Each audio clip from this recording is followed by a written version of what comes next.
is shaking, y'all. It is episode 59, the Golden Mike Live. Marc Cordone, Courtney Carol. Get this. Courtney Carol, not one time, not two time, three-time entrepreneur. Courtney Carol is here with us today. Courtney Carol, who helps other businesses, who helps fund other business. So if you're a small business owner right now, or if you've got a great idea, you might want to pay attention to this show. Courtney Carol, who's going to talk about something that we oftentimes don't talk about. How can we do things like have anxiety and still drive success? A lot of people think that you have anxiety and you hit a wall and you crash and it's over. I can't wait to talk about it with you today, Courtney. I know you can't see me, but I just took off my shirt, my clothes, my wig. I pulled off my Asian mask that I'm wearing. You can actually see what the true Marc Cordone looks like. People are logging off by the hundreds too. So perfect. So before we go into all that stuff, all that good stuff, my coaching program, but more importantly, I am a positive psychology coach. So what does that mean? It means two things. Feeling good on a regular basis, how happy you feel on a regular basis, as well as living your life like it's in full purpose. Now, that may be the antithesis of what we're talking about, anxiety and functioning and stuff, but we'll get there today. So, Courtney Carol, yes. Question for you, double-barreled question, loaded. Everyone's called me out on this. Are you living your life today in full purpose and with happiness? Yes. Yes. Isn't that amazing? Yes. It is amazing. Yeah. And for all you guests who gave me a hard time the past five weeks, all you had to say is yes. Super simple. You didn't have to go all esoteric with me pre-guests. Now, I want you to do this, Courtney. I know you can't see me, but I want you to raise your hands up like you're making a field goal sign or a perfect sign, and I want you to turn it into a heart. For everybody watching the show or watching the replay, if you're feeling it, if you feel like you're living your life in full purpose and full happiness, let me see some hearts. Let Courtney see some hearts. How do you make the heart beat over there, Courtney? How do you make the heart beat? Because I'm doing it with my shoulders right now. I'm doing it with my shoulders. I'm not leaving you hanging. Everything that I say I'm doing. I'm not going to make a fool out of you, Courtney. Right. Don't worry. I'm just doing all these things and you're not. Yeah, don't worry. I'm actually doing it. Courtney Carol gave us a heart today. Jesse Johnson gave us a heart. It's good to see y'all. Hope you're having a good one. Now, here's the other thing, y'all. A lot of people think that when it comes to positive psychology, it is always about happiness. You're never anxious. It's always Taco Tuesday every day. It's always Taco Wednesday if it's Taco Wednesday today. It's always craps and giggles and nothing is ever going wrong. That is so far from the truth. Life is about the ups and the downs and all around. So maybe you were feeling great yesterday. You were 10 out of 10 in terms of your happiness. Today you're like, I don't know, man, like my back aches and I fell down and I'm sore and no, I don't feel super happy. That's cool. It's also cool for you to be like, yo, I worked in a job for 30 years and that was like my passion. And now all of a sudden, like, I'm not in passion with it anymore. I feel like I've outgrown it. I don't know exactly where I want to go. That is cool too. That is part of the whole positive psychology of the wild ride of life. Your heart beats just like Courtney and mine. Give us a thumbs up. Give us a thumbs up if you're just getting by right now, because that's part of your journey. And here's the last one. Carol, I know you've seen this part. Hope is said to be one of the most important things in terms of moving forward and attaining your goals, whether it be life goals or whether it be entrepreneurship goals. And Courtney's going to be talking about that the whole time. But whether you're up, whether you're down, whether you're all around, if you're feeling optimistic about tomorrow, I'm going to do this with you, Carol. Trust me. Give us a big old wow face. Courtney Carol, what does your wow face look like? I love it. I love you already, Courtney Carol. I love it. I love it. I love it. I don't know if you can see this. Courtney Carol couldn't wait for her own show. It's so meta. Can you see that, Courtney? I can't see it. Denny, who's in Holland, is wishing us well. Now, Courtney, let me throw this out there before we talk about anxiety and all that kind of stuff. What is your story? Oh gosh. Okay, so my story is probably a lot like a lot of other people's. And that's the cool thing that I'm starting to learn the more I connect with entrepreneurs who are like-minded, is we all have a background, right? So we all have hard things we've been through and things that have been what has molded us into who we are today and the path that we've taken and chosen, and also our struggles, but also our passions. So I had a rough upbringing, I would say, just in different realms and things like that. I have a family history of addiction, and it's hard. It's hard when you grow up in that environment. And there's so many other things that my family did for me that actually brought me to entrepreneurship. So I'm thankful for everything that I've experienced growing up. And then my professional background is I have a degree in marketing. And then I was a teacher and a coach for 6 years, and always had a side hustle of some sort of side business.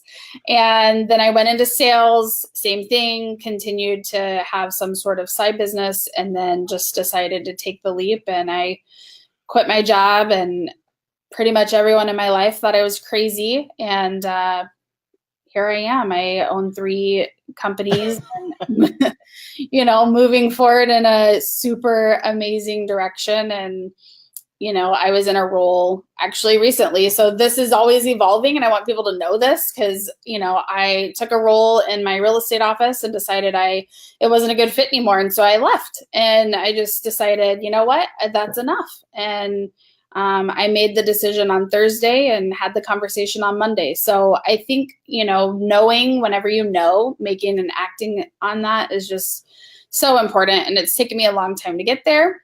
And I'm super excited that I finally have the wherewithal and just the awareness to know, like, hey, this isn't working, and that's okay.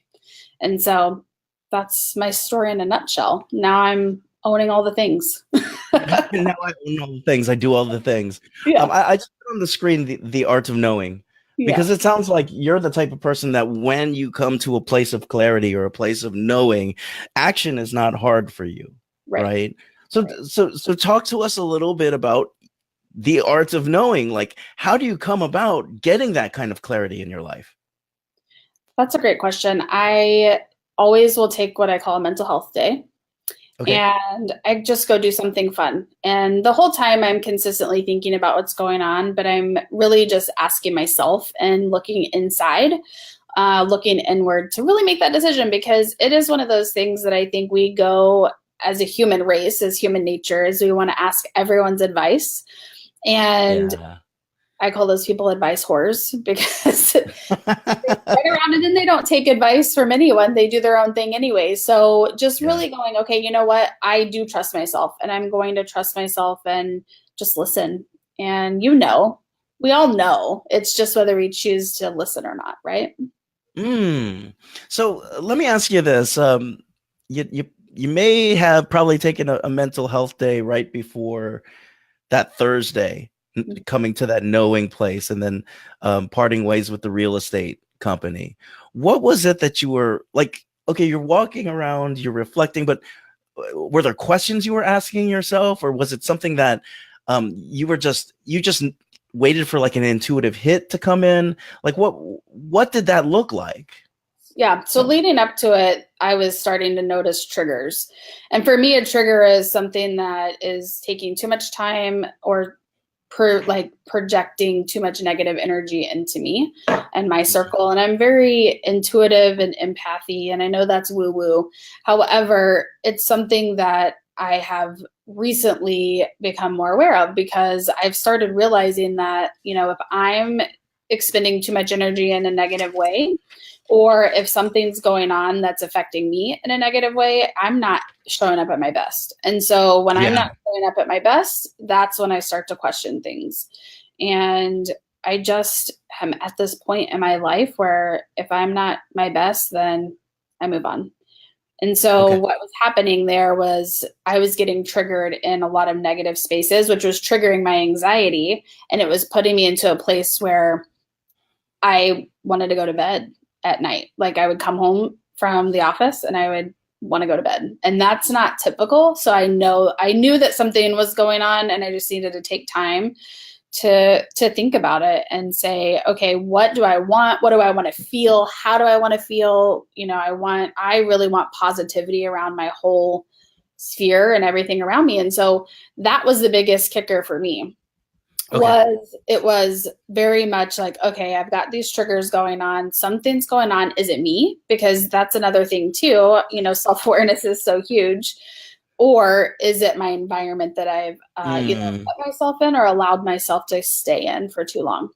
So that's really where my thought process goes to. And my mental health day was Thursday. And so I went to the water and did some fun things and, hung out with some friends and just was like, you know what? I don't want to feel like I'm dreading to do X, Y, Z. Sure.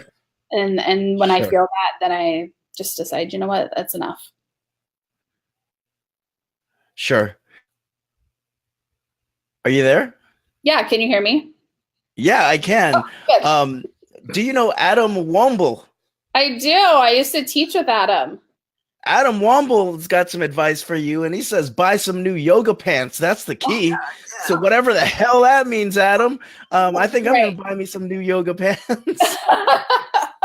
So Adam has a funny joke about yoga pants. And so, yes, very funny inside joke. Okay. Gotcha. I thought you just owned a yoga pants company, Adam, and you wanted to get a free plug in there. I mean, it is Entrepreneur Day here. I would totally take them for yoga pants. So let me ask you about this. Let me ask you about entrepreneurship. And you did come out and say, you got sort of these sensitivities like an empath has, right? Mm-hmm. Entrepreneurship is, in my opinion, is very triggering. There's a lot of things going on. You're making a lot of decisions. Why, as an empath, do you decide to go there? And to make the question broader for folks who don't consider themselves empath, for those who are easily triggered by things, why do you feel like entrepreneurship was the natural way to go for you? Well, I'm competitive. I'm highly competitive, and you can control your environment. Mm-hmm. You control who's around you. And I think that's typical in life, but it's really huge in entrepreneurship. And even though, yeah, of course, things are hard sometimes and definitely triggering and decision making all day. That's fun. That's super fun. And I can control who I work with, who I do business with, who I say, yes, I'll take you on as a client. And that is even too how I pick clients. So when a client reaches out to me or a potential client reaches out to me, I mean, it's a two-way street here because I need to enjoy working with that person as well. And a lot of people don't do that. And what ends up happening is they're time sucking and their energy sucking themselves. And then they're not able to do the lead generation activities or other things that are really important to their business. Yep, absolutely. I think there was a switch, and I had a very similar switch, and it was more along the lines of like, I'm sick and tired of waiting for like people to recognize what I can do. Why don't I just go and do it myself? And like, I'll live by the sword and die by the sword, but I'm pretty sure that I'll do okay if I do it, and so there is a sort of anxiety, but it's a different kind of anxiety because the locus of control shifts to you, right? Versus anybody else. I also love the idea that you talk about mental health days as a day of construction, not a day of like totally like shutting everything off and being like getting away from things. Like you use it to provide you new energy or new information on how to make decisions in the future rather than making decisions while you're triggered. Yeah. That makes a whole lot of sense. You're like, I think so. We got a Jorge. We got a Jorge from Puerto Rico that's here saying, hi, Marc. Hi, Courtney. Showing some love. Guess what, Courtney? What? we got a caller. I guess would call it a caller. We got a video person that wants to come in and ask you a question. Is that cool? Right. Yeah, that's Okay. You're like, we take calls on the Golden Mic. So I know you can't see this, but Allison Prophet is on the line. Allison, it's you. Hi, Courtney. How are you today? Can you hear me? I can hear you, Allison. Courtney, can you hear? I cannot. No. Oh, I did a live this morning and I had some issues with that one as well. I don't know. Okay. Her, but I can't hear her. You can see her, but you can't hear her. Let me put my headphones on. Maybe that'll help. Maybe I could go. How's that? Can you hear me now? Hold on. I'll pull it up on my phone, then I can hear her. Maybe I could do it here for feedback. Listen, Courtney, can you hear? I cannot. I hear myself. Oh, I did a live this morning and I had some issues with that one as well. I don't know. Well, so Allison, what we're gonna do is we're gonna put you on mute for a second, and I'll put you back down into the room. That's the waiting room. Allison, if you don't mind, while we're getting the sound in order, if you could just type in the question that you had, and we'll go ahead and we'll answer it that way.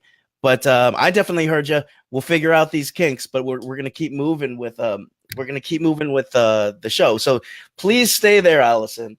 But I wanted to ask you this, Courtney, like, talk to me about because you wanted to talk about anxiety today.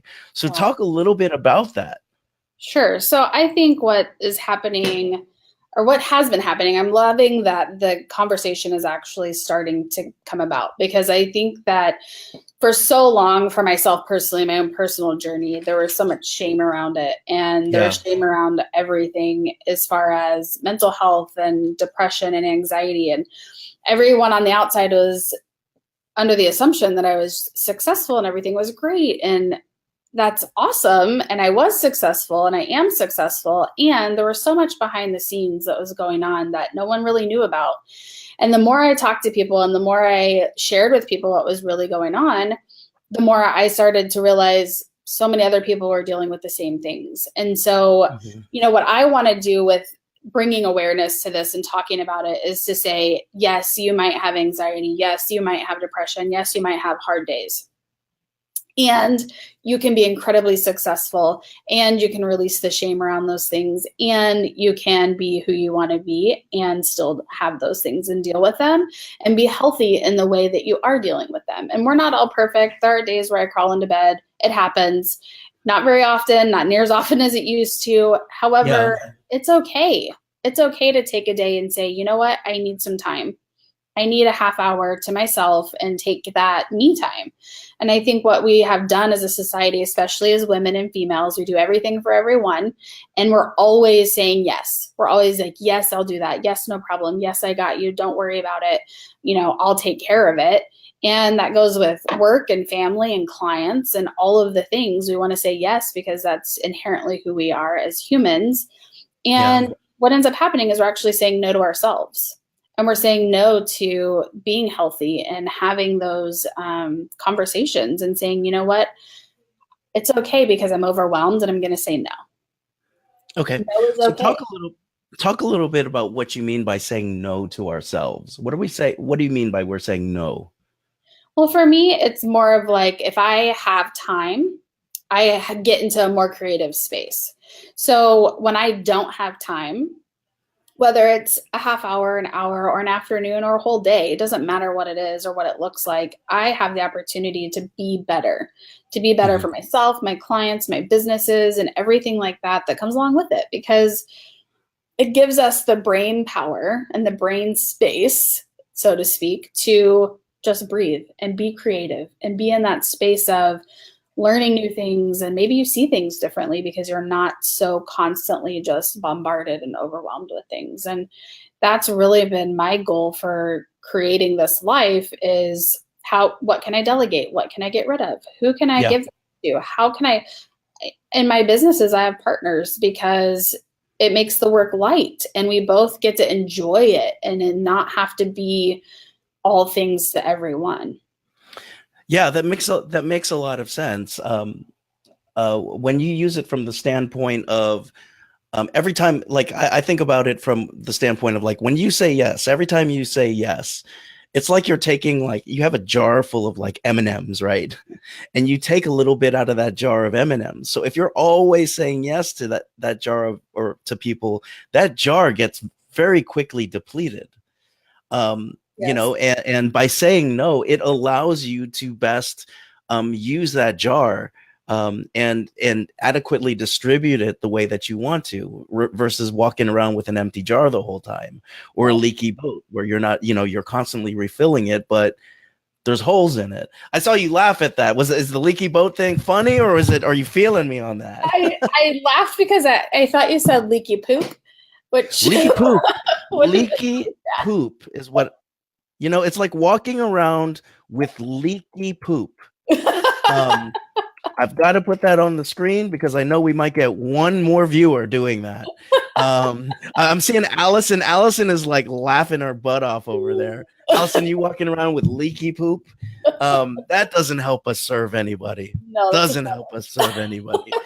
So, so let me ask you about this. Like, anxiety and how do you actually use? oh, you're cut out. Oh no, I can't hear you.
Perfect. Can you hear me? Live TV, everybody. So I apologize for the cutout, but if you missed the question, can you hear me, Courtney?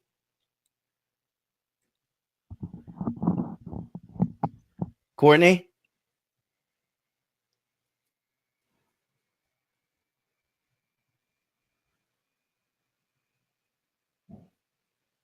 I can't Hello? hear you. Oh, can anybody out there hear me? Let me know.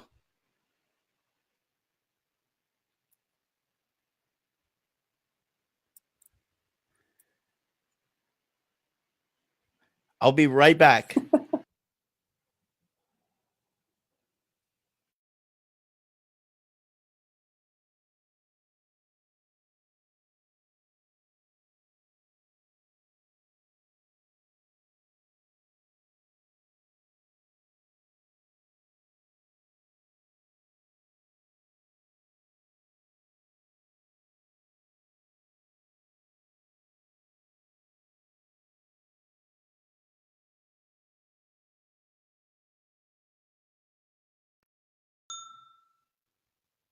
Courtney.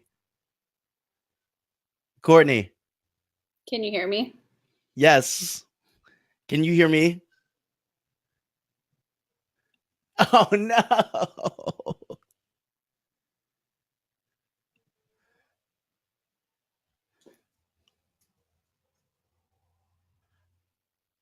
Can you hear me, Courtney? Can you hear me? Yes. Man. Yes. Can you hear me? Yes. Okay. Oh no. Okay, we are back on. There's like a delay here. But are you, am I coming through your Facebook or am I coming through the B Live right now? Can you hear me now? Can you hear me, Courtney? Yeah, I can hear you. Yes. Yes. Yes. Can you hear me? Yes. What?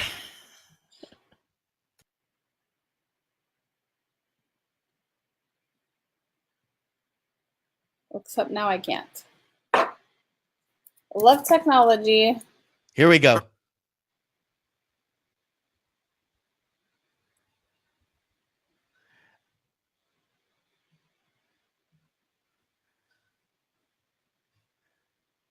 Can you hear me? Yes. Can you hear me? Perfect. Yes, I can. There you go. This it's part of the live show, but I don't know about you, Courtney. I felt like we were just getting into flow, and I would love to continue to. I would love to continue to go. Okay. You're cutting out so bad. Let me see if I can pull it up on my computer. I mean, on my phone.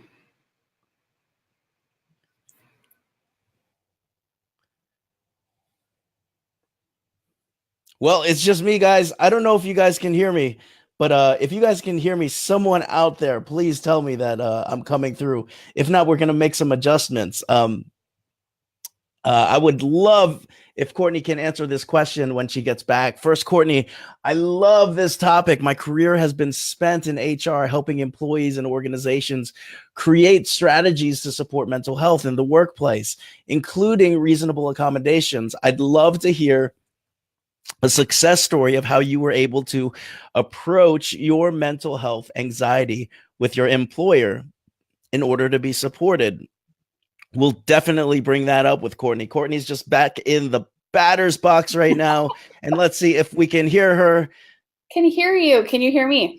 Yes. Yay. Okay. Yes. Technology cannot stop us, baby. No. Courtney, I felt like we were getting into a place of good flow. Maybe it can, because I can't hear you. Oh, shit. What am I doing? What's happening? Okay, so this is what we're going to do. Courtney, I don't know if you can hear me. I can. Now. Oh, you can? Yeah. Oh, okay, perfect. Okay, perfect. So, Courtney, I don't know if you can see the screen, but I'm going to read it out loud just in case you can't. No. Okay, so Allison Prophet asked, Courtney, I love this topic. My career has been spent in HR, helping employees and organizations create strategies to support mental health in the workplace, including reasonable accommodations. I'd love to hear a success story of how you were able to approach your mental health anxiety with your employer in order to be supported. Cool. Okay, so you're cutting out again. Super fun. But if you can hear me, I can actually see the comments. So Allison, one of the biggest things I think dealing with this, and I work with a lot of entrepreneurs who, or people who are in leadership positions. So it could be a manager or a CEO or something along those lines. This is about knowing the different types of personalities and knowing who is who and how to communicate differently, because the biggest thing is talking about it. And in Keller Williams, one of the things I love is that we have a different personality test. There's two different ones, but one is a DISC test, and that's pretty common. You could Google a DISC, D-I-S-C test, and you can figure out what kind of person is you're working with, is your employee or your employer, and it goes both ways. And so, like, I'm particularly a high D. So a high D is very driven, motivated, and is also prone to things like anxiety and depression because they're always putting so much pressure on themselves.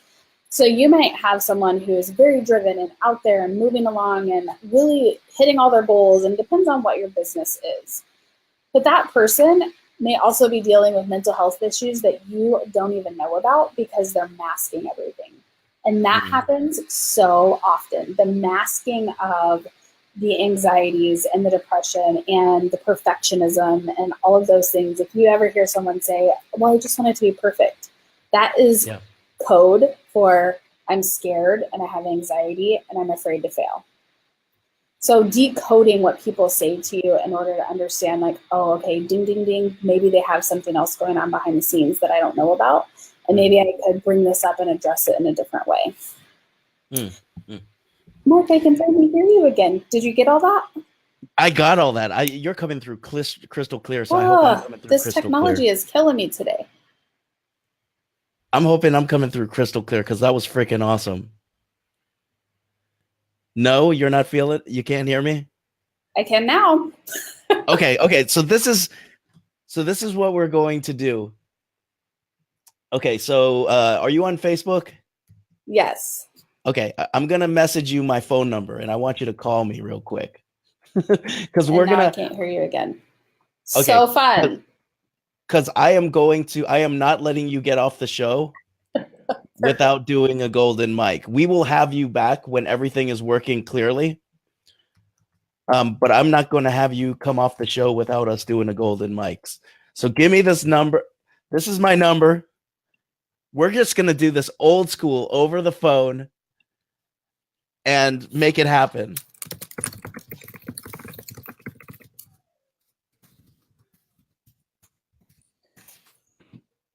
Okay, just go ahead and mute it and give me a call on the cell phone. We're going to finish this damn show. It's just going to feel like girlfriends talking on the phone.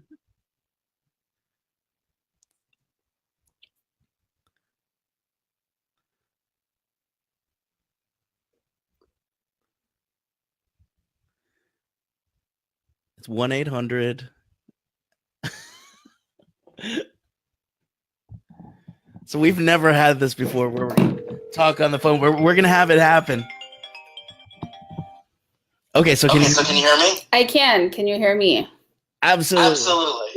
So if you can just bring me up to your ear and pretend like we're girlfriends talking on the phone. Perfect. Okay, so everybody's going to hear us. Everyone's going to hear us talking on the golden mic. Keep asking questions. I can see you. You're coming through loud and clear. So here's the question that I have for you. Oftentimes when we see things like you're a genius, Cordone. But oftentimes when we see things like high productivity and also some mental health concerns where it's not mental well-being, it's more like languishing. Did you ever feel like what's that thing called? You know, where you feel like you're gonna get discovered, like you feel like you're yeah, fraud. You feel like you're a fraud. Yeah. Did you ever have that feeling when you're doing that? All the time. Okay, so how did you deal with that? I performed better. Okay.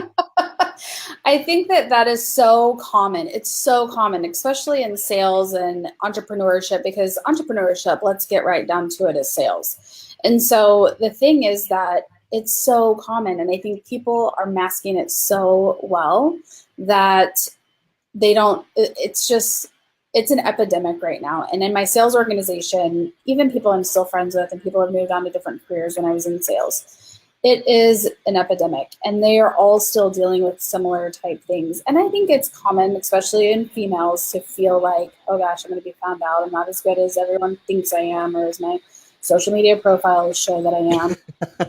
And like when I was in sales, I was Rookie of the Year. I was top 5 almost every, like I was really good at what I did, and I felt like I was terrible. And that is crazy. I mean, it's common, and I know that now, but at the time I was just like, I'm not good enough. And it goes back to the self-worth piece. Right on. Which also is a characteristic of someone who's highly productive, is they don't feel like they're good enough, so they feel like they have to prove it. And so when you're coaching that type of person, or you're working with, or they're your subordinate, you need to be really open to how you communicate with them. Yeah. It's about how you communicate. It's not what you say. Because for someone like me, if you were to say, Courtney, why didn't you do that? I'm gonna be like, oh, I don't know. Well, actually, I was ridiculously busy doing something else. When you can say, hey, Court, let's get on these numbers. We really need to hit 50, blah, blah, blah. And I need your help in that. I need you to help me pick up the slack. I'm like, heck yeah, I'm all in. It's the same thing, right? Yeah. But it's just a different way of communicating. Or if someone was to say, Court, I'm behind in my numbers. Can you help me out? I'd be like, yeah. Or if they were like, Courtney, you didn't hit your numbers and I'm really pissed and I'm going to treat you like crap. I'm going to be like, peace out. Same. And were you like that before? Yeah. So you always have been like F to the U, like if someone treated you like that? For the most part, yeah. Okay. Yeah. I will say that, at the beginning, I get more of the, oh gosh, they don't think I'm good at what I'm doing or, anything. Like I do get that whole shame around it and self-worth issues and beat myself up. Now I'm at a point in my life where I'm like, whatever, like that's fine. If you don't see the value, that's okay. I'm cool with it. That's totally fine. But I have that self-worth now, right? Where I didn't have that early on in my career. Yeah, and that's where I can see where saying no becomes like so important, right? Because that's a part of the self-worth piece, is to be able to say no and say, yo, if I take on everything, like I'm gonna burn out. Right. And a little bit, I heard you talking about the release of the shame to help almost empower you and understand that this is a part of your identity. Talk about that a little bit more. What do you mean by releasing the shame?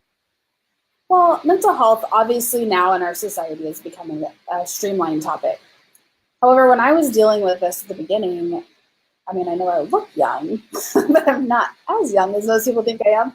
When I was dealing with this when I was younger, it wasn't talked about. And so my upbringing, it was shameful if you had something going on. You basically just got over it. Like, get up, move on, get over it. There's nothing wrong with you. You're fine. You have a great life. And to release that shame around it, because it was always shamed into that, or, oh gosh, look at Susie, she's got to take some Xanax and, she's crazy. So that was kind of the conversations around mental health as I was growing up. And so for me, from a very young age, though, I was always curious and interested in personal growth and self-development and things like that. And I'm so thankful for that, because it led me down the path of, getting help and being healthy and therapy and things that people don't talk about. It's not that big of a deal. Your next door neighbor probably goes to therapy. It's fine. Yeah. It's okay. Yeah. And you probably think they're amazing, or they're a CEO of some company, or they're an entrepreneur that runs 3 businesses. Who cares? It's okay.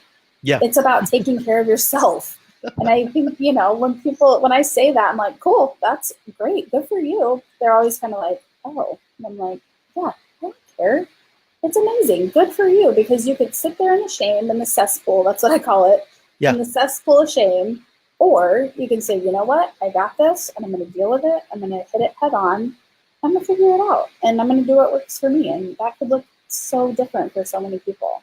Yeah. So I think that it's really, really interesting that, you can have imbalances in the blood and you take medication for it, and that's fine.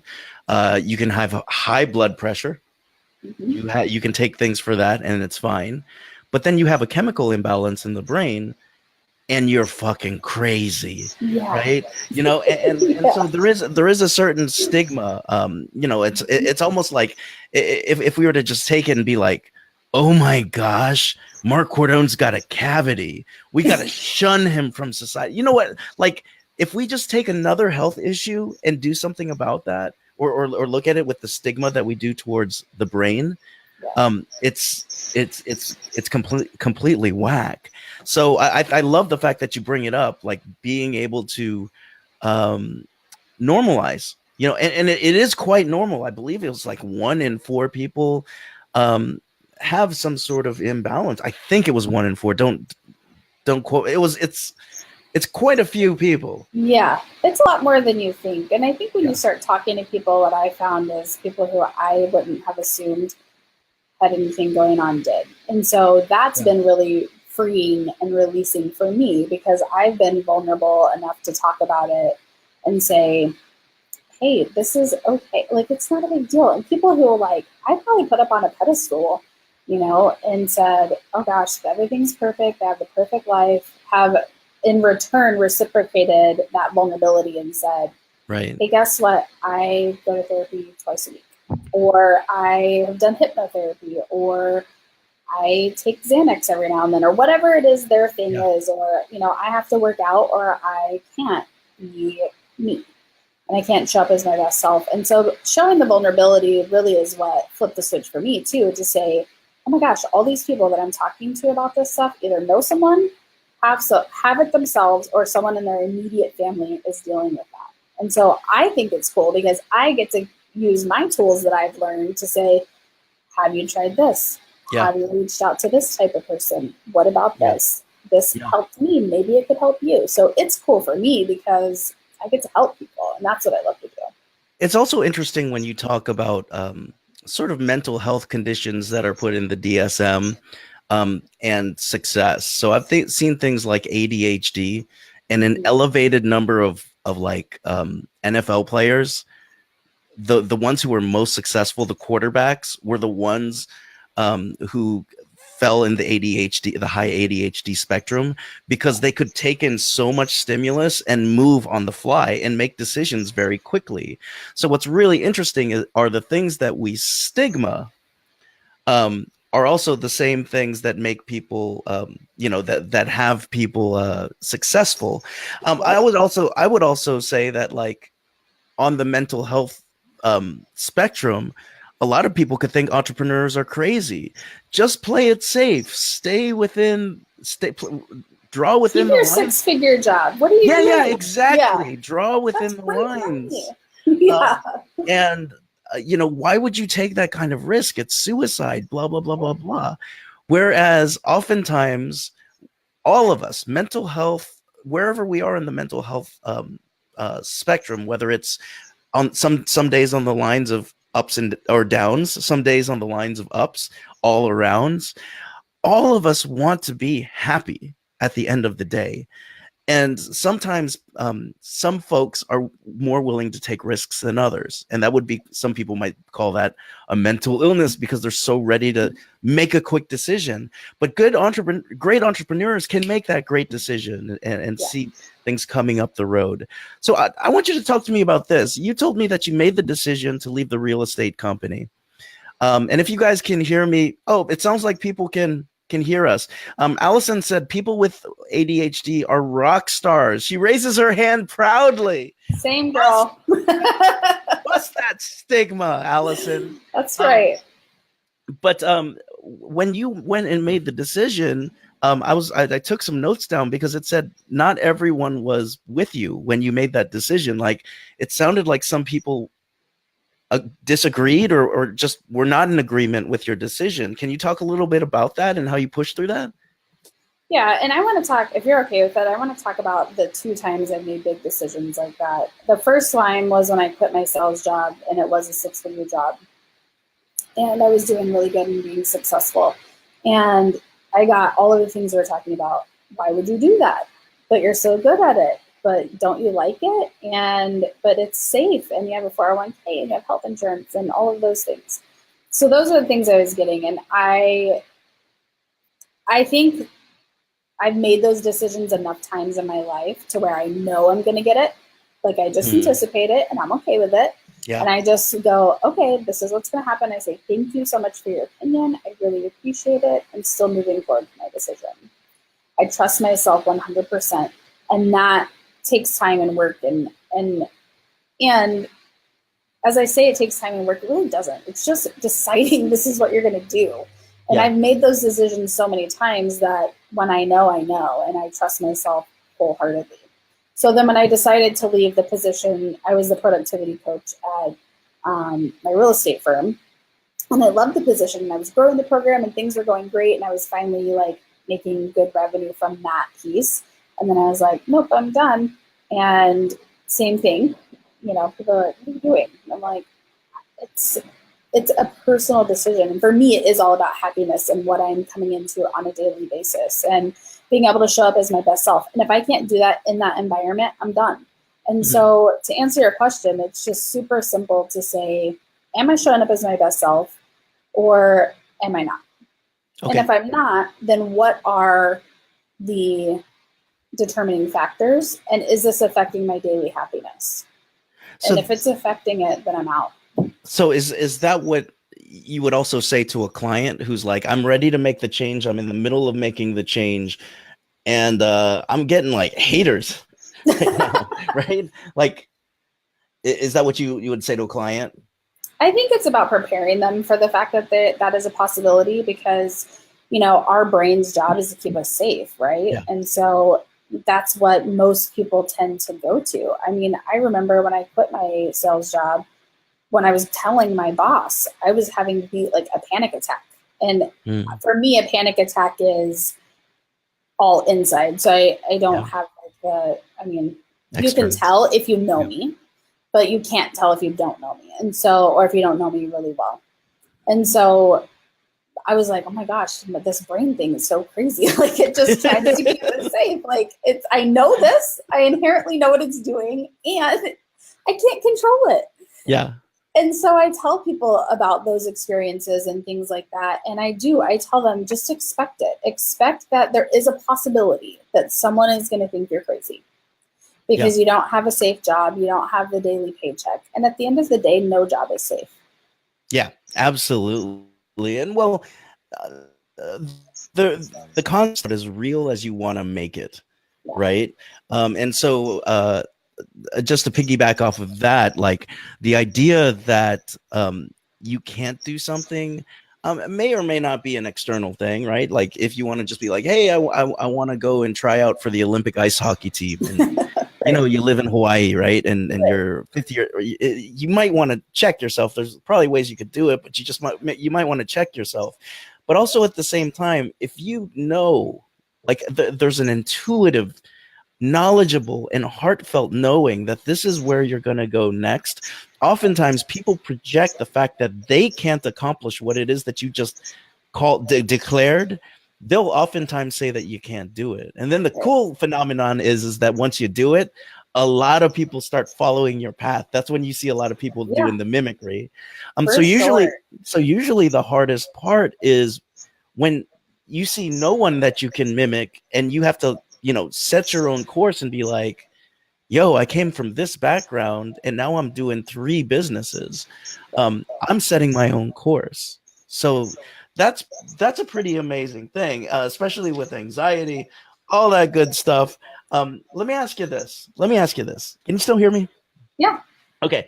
So I'm not going to go into your childhood or your past, but it did sound like it got rocky at times. Mm-hmm. What would you say have been the number one or the top lessons that you've learned from that rocky upbringing? So I think about this a lot because I do think that there's certain things that benefited me for the better. And my mindset when I was a kid was very much analytical and curious, and I wanted to know everything. And so as I watched what happened, I had the mindset, and I'm not sure where I picked this up, but I had the mindset of, okay, I'm going to watch. I don't like this, but I'm going to decide who I want to be based on what they do. And so based on, maybe there's great things because there were great things, but there's also things I don't really like. And these are really negatively impacting me as a kid. And so that's what ended up happening was I would look at everyone, and I still do this to this day. For every person I come into contact with, if I think, oh man, I really love how they were so excited to meet that person, I kind of want to embody that a little bit because that made me feel amazing and it wasn't even me. So I really take that. And so that was one of the biggest lessons is I felt like my mindset from when I was a kid was very much, what do I like, what I don't like, what do I want, what do I don't want, and learning in a positive way, even from the negatives. So taking that and going, okay, well, that's who they are. I don't like that. I don't want to project that out into the world. So I'm not going to do that. I'm not going to have those things. I'm not going to do those things. I've never tried drugs in my entire life because of that situation. And that's great. Like, I'm super happy and positive with that piece. The cool thing that my parents did for me is when I was a kid, I played travel softball. And I was responsible for figuring out how to pay for the majority of it. So travel expenses, everything. And I played competitive from when I was 10. So traveling all over all summer. I was a catcher, the boss. Oh, how are you doing? The boss. Shocking. And I had to go to businesses, and my dad was an entrepreneur and still is. And I love everything about that. And I had a sales pitch, and I would put on my jersey and I had a sales pitch with the, this is a tax write-off form and all of that. And he forced me to go in, and we made it a game. And it was like, how many no's can you get? Because the more no's you get, the more yeses you're going to get. And so it was a game. And so now that's just second nature. And so there's those aspects that I think about that, and I'm like, I hated that when I was a kid. I'm so thankful for it now. And then, the pieces of, just, and releasing that piece too of like, it's hard. Yeah. It was hard growing up in certain environment. And at the same time, everyone's doing the best they can. Yeah. With what they have. And I appreciate that. And so I think that's another thing too, is with, going through what I've been through, and the therapy that I've been through is releasing it. And they weren't trying to be not the best. That wasn't that was never their intention. They were trying the best they could. And so when I can release that piece, it's like, there's no frustrations around it. Yeah. Would you ever dream that, at that age that, number one, you'd be talking to a really handsome Asian guy on the internet through the phone, like, we're girlfriends. Yeah, like we're girlfriends. Hey, but we are girlfriends. I'm still a handsome Asian guy. True. But like number two, would you have ever dreamt that like you would have owned 3 businesses back then, or did you always know that it was going to happen? I was going to own 3 businesses, like, or I was going to be an entrepreneur. I was going to be a mover and a shaker. It didn't matter what my life circumstance was then. Like, yeah. Oh yeah. Oh, you did for sure. Okay. Yeah, for sure. I will say that I went the safe route because I listened to other people. So as I grew, like for when I was younger, yeah, I'm going to do whatever I want. I'm going to travel the world. I'm going to live in different places, which I have gotten the opportunity to do because I want to enjoy like different cultures and things like that. So that was always how I was growing up. When I got about 22, 23, I was like, oh, I have bills to pay. Wait, what? So I was like, I guess I better get a job that pays money or I'm screwed. And so that's what ended up happening, is that's what got me into the safe route. And I think it was just building the confidence, and it did. It took me time, and I'm okay with that. Obviously, like it's helped so many ways. Being a teacher, if you can be a teacher, you can do anything. And I am so serious about that because it is a hard job, and I loved it. And I was like, okay, I got to go. Like this is not for me. And so, yeah, I mean, I always knew that growing up, and then I was like, oh gosh. And then I started playing small, and then I was like, wait, this is stifling. This is not me.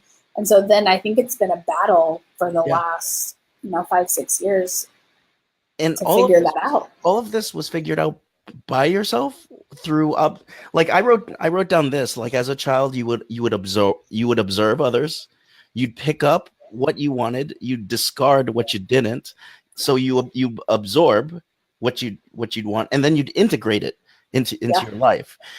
Is that still your style, or did you ever get like in the past 6 years where you're like, I really want to go to 7 figures? Like, did you get a coach? Is it pretty much an internal process for you? I would say that all started as an internal process. Okay. And I've been coached. I've spent a lot of money on coaching because I believe in it so much. Yeah. I even hired a mindset coach who, oh my gosh, life-changing, even though I thought my mindset was pretty good. It's not, I think that you always need a coach. You always need someone in your life who is your mentor, who's going to hold up the mirror and go, hey, sister, is that actually working? How's that working for you? Yeah. So let me ask you this. You came from a good, or you came from a place that could be, it could hold some people back. It sounded like it made you more resilient. It also, you got this really nice, I mean, I wrote this down: observe, absorb, integrate. Like you got this really nice process as a child. Got you through 3 businesses now. What does the future look like for you? Yes, and I'm particularly asking that of someone who has anxiety. What does your future look like? I mean, I'm doing pretty good. So you are doing pretty good.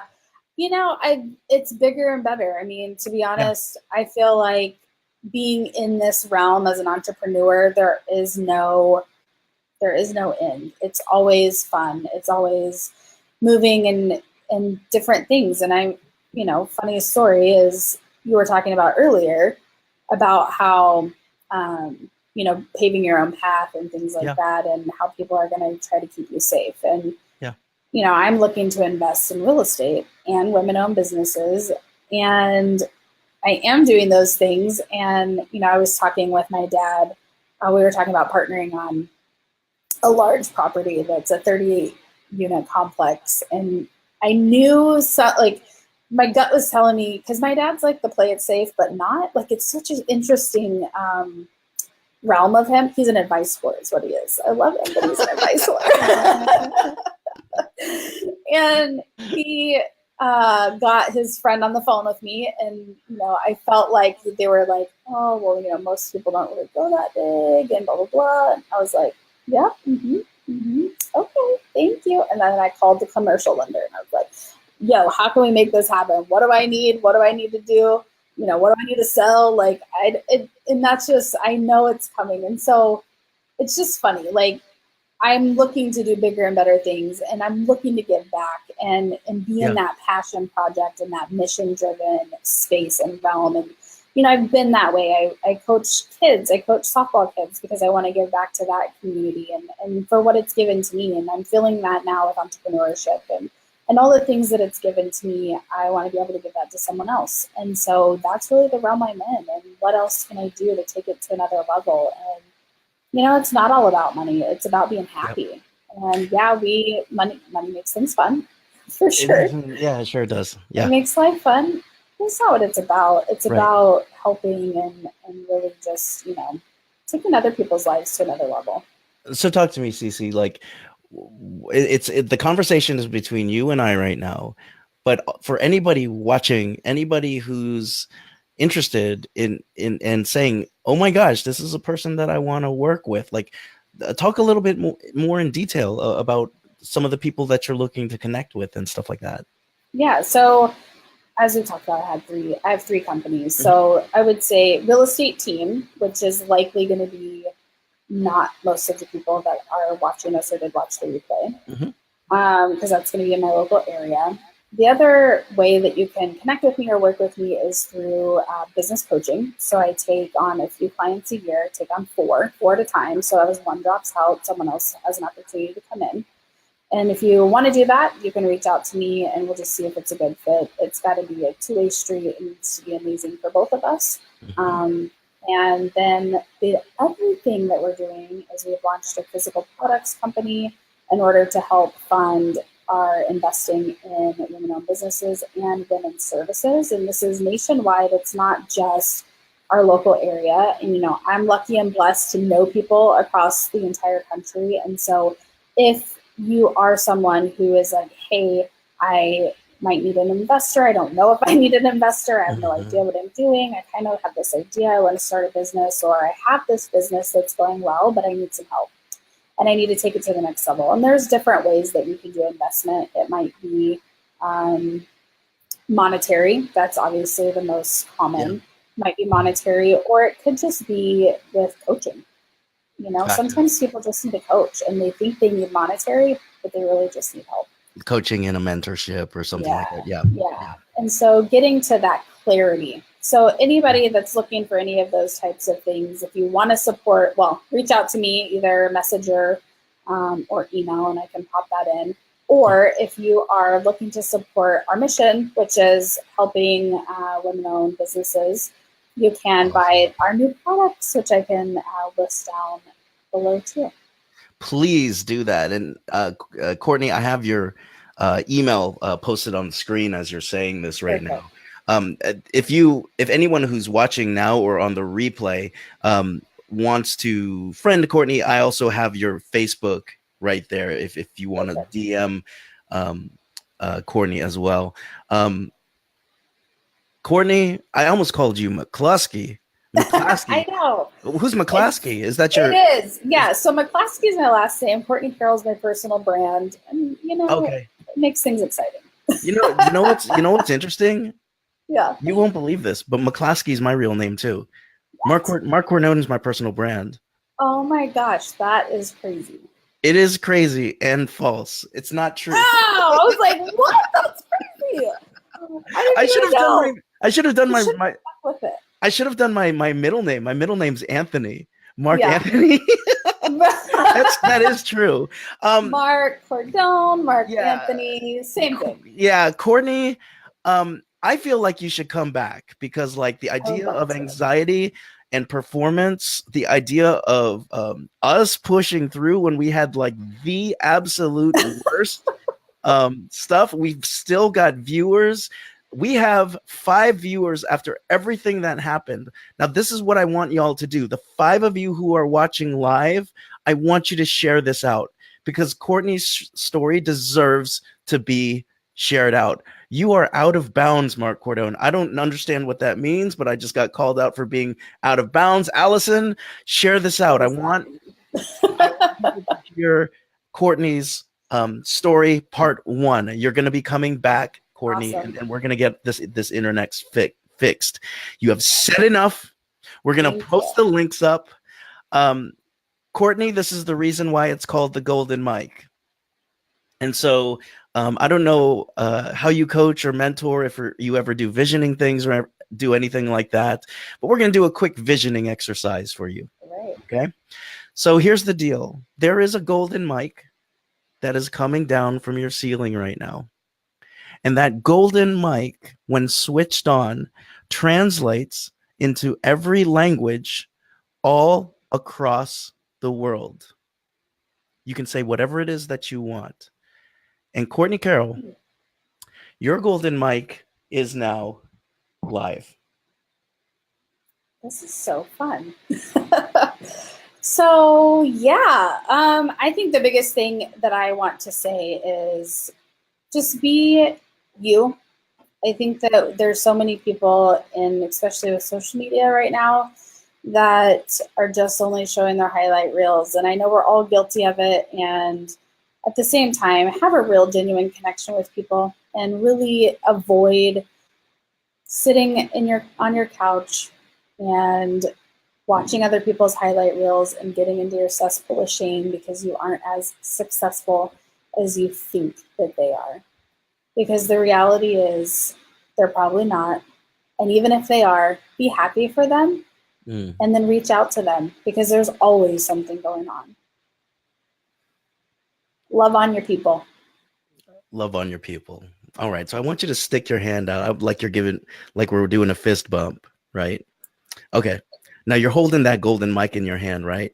I want you to drop that golden mic like it's hot, Carol. No, you like twisted it. You twisted the golden mic. No, drop it. Don't twist it. Now you just bit it. What's going on here? What are you doing to my golden mic? I'm so confused. Why are you twisting the golden mic? Courtney Carol, we talked about this. We talked a little bit in New York City last time we met. I think that it's not what I think, but you are a very special person. You have my phone number now. I hope we call each other. But more importantly, I want to have you back on the show. Everybody who's watched, please share this out. Like it, love it, want some more of it. You know how to get in touch with Courtney. Here's my final question for everybody. If you're feeling good, and you're living a life where you feel fulfilled every single day, what is your responsibility to the greater good? My name is Marc Cordone. This is episode 59. This is Courtney Carol. You got all her info. Pass it out. See you tomorrow. Peace. Okay, stay on the phone with me. Carol, how do you feel about that? I all of the technology, but I feel like we crushed it with the yeah. Okay, because I was gonna get to the point where I was like, why don't we just reschedule? But I was like, you know what? Like, we can make this happen because I could hear you and I know you could hear me, and I know they could see us, and so it made it even easier. Like, it felt like I was just talking, like literally, it just felt like I was talking to a girlfriend, like my girlfriend. So, hey, girl, what's going on? Yeah, what about them haters? What about them haters, girl? Did you get to everything you wanted to talk about? Good. Okay. I thought it was great. What I'm gonna do now is I'm gonna pull a couple quotes from you.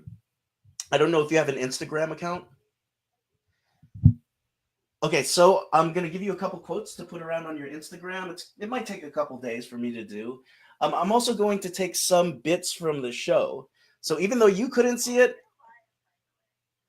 I'm live still. Shit.